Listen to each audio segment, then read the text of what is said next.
Terima kasih menizin Bapak.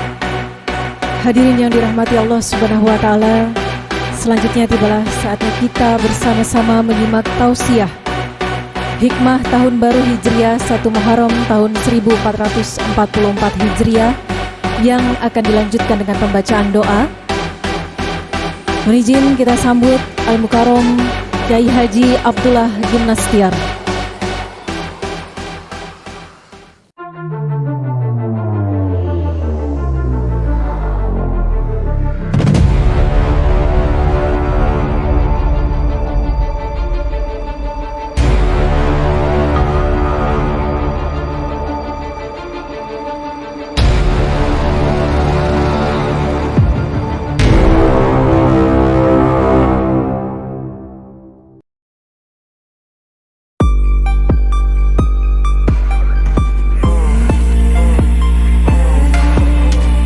Agim ceramah di Kemenhan soal akhlak. Jelasin dong soal ACT. Ditulis oleh X Hardi. Saat Kementerian Pertahanan RI mengadakan peringatan Tahun Baru 1 Muharram 1444 Hijriah Rabu kemarin, mereka mengundang A. Agim. Secara singkat, A. Agim menyampaikan tausiah kepada pegawai Kemhan dan pengurus DWP Kemhan yang menyangkut soal akhlak. Masalah di negeri kita ini yang terbesar adalah masalah akhlak, bukan politik, ekonomi, tapi akhlak dalam berpolitik, akhlak dalam berekonomi, akhlak dalam bermasyarakat, akhlak. Masalah di negeri kita ini yang terbesar adalah masalah akhlak. Bukan politik, bukan ekonomi, tapi akhlak dalam berpolitik, akhlak dalam berekonomi, dan akhlak dalam bermasyarakat. Jadi kalau lihat orang Islam, yang paling bagus jangan lihat sorbannya, jangan penampilannya, lihat akhlaknya, kata Agim. Menurutnya, timbangan terberat di akhirat adalah timbangan akhlak. Dan jika ada yang merasa ibadahnya belum hebat, sebaiknya mengejar akhlak. Bagaimana caranya memperbaiki akhlak? Hati diperbaiki. Begitulah kata dia. Kita kebanyakan kadang-kadang sibuk dengan casing, lupa dengan isi. Berapa banyak yang sibuk ingin kelihatan bagus casingnya, tapi kalau hatinya tidak bagus, maka hasilnya juga tidak akan bagus. Karena semua tergantung hati. Coba, hati sedih, pasti kelihatan sedih. Hati gembira, semua kelihatan gembira. Hati marah, kelihatan marah. Kita kebanyakan kadang-kadang sibuk dengan casing, tapi lupa dengan isi. Sibuk kelihatan casingnya, tapi kalau hatinya tidak bagus, maka hasilnya tidak akan bagus. Karena semua tergantung hati, kata A. Agim. Hati sedih, pasti kelihatan sedih. Hati gembira, semua kelihatan gembira. Hati marah, kelihatan marah. Jadi akhlak tergantung hati, katanya lagi. Saya yakin 100% kalau kalian pasti akan teringat dengan Koperasi Syariah 212 ketika mendengar nama A. Agim.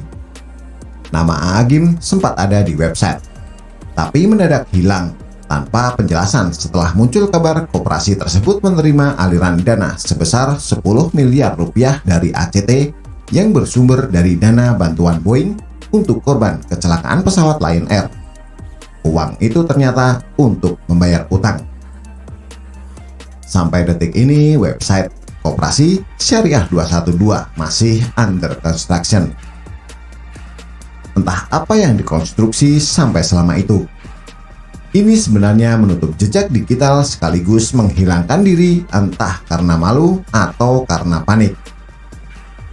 Nah, seharusnya Agim mulai dari diri sendiri.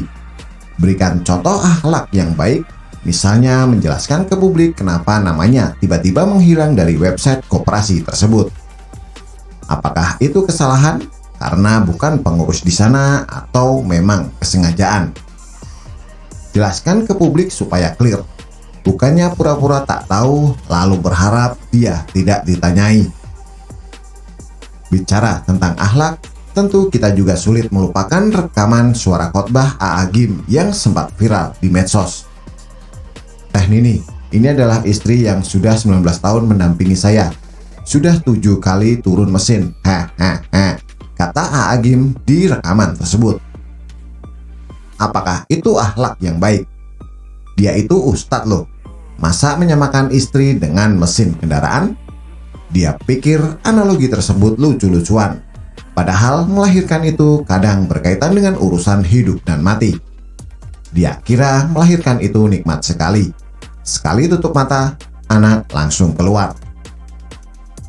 Komisi Nasional Anti Kekerasan Terhadap Perempuan, Komnas Perempuan pun ikut bersuara. Sebagai ungkapan yang digunakan untuk menggambarkan kondisi tubuh perempuan, turun mesin merupakan istilah peyoratif, yaitu sikap yang merendahkan, menghina, atau mencemooh, kata Komisioner Komnas Perempuan Bahrul Fuad. Bahkan anak A. Agim, Muhammad Gaza Al-Ghazali, pernah mengunggah status yang heboh di Facebook. Dia membongkar masalah rumah tangga orang tuanya, menyebut Teh Nini selama bertahun-tahun mengalami perlakuan buruk dari suaminya. Kalau benar seperti itu, apakah itu akhlak yang baik? Anak saya yang SD pun sudah bisa menjawab dengan benar. Yang paling lucu adalah ketika A. Agim mulai mengurusi soal politik. Dia terkenal sebagai pendukung Anies.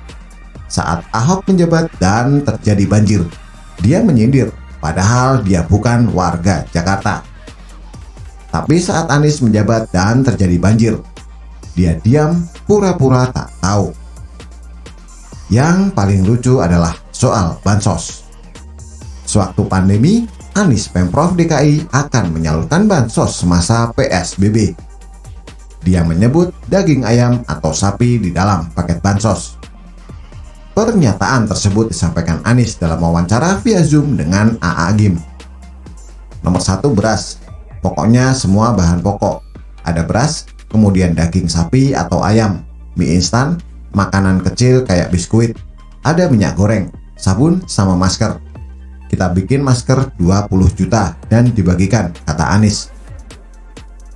Atas jawaban Anies ketika menyebut daging sapi atau ayam, A. Agim pun tersesima sambil berucap, aduh, ternyata itu zong. Karena faktanya tidak ada daging dalam paket bansos. A. Agim kagum tidak pada tempatnya.